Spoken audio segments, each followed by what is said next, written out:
নিজে নিজে হাঁটা চলাফেরা করার চেষ্টা করতেছে। আসলে তার পায়ে একটু শক্তি আছে, তিনি হালকা পাতলা হাঁটা চলাফেরা করতে পারে। এই অসহায় অন্ধ প্রতিবন্ধী আঙ্কেলের মা কিছুদিন আগে মারা গেছে। তো আমরা তাকে সার্বক্ষণিক সেবা করার জন্য আমরা একটা ঘর নির্মাণ করতেছি।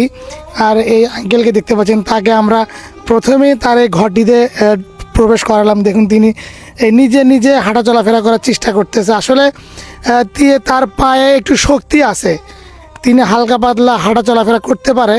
তো তিনি যদি সব সময় বসে থাকে তাহলে হয়তো তার শারীরিক আরও সমস্যা আসতে পারে। এই জন্য আমরা বিকেলবেলা তাকে একটু বাহিরে বের করি, যেন তার এই শরীরের রক্তগুলো বেশি চলাচল করতে পারে। তো আপনারা জানেন যে আমরা বেশ কয়েকদিন থেকে তার সঙ্গে তার রুমে আমরা থাকতেছি। তো আসলে তিনি মাঝে মাঝে বাথরুম করে, আসলে গন্ধে থাকা যায় না।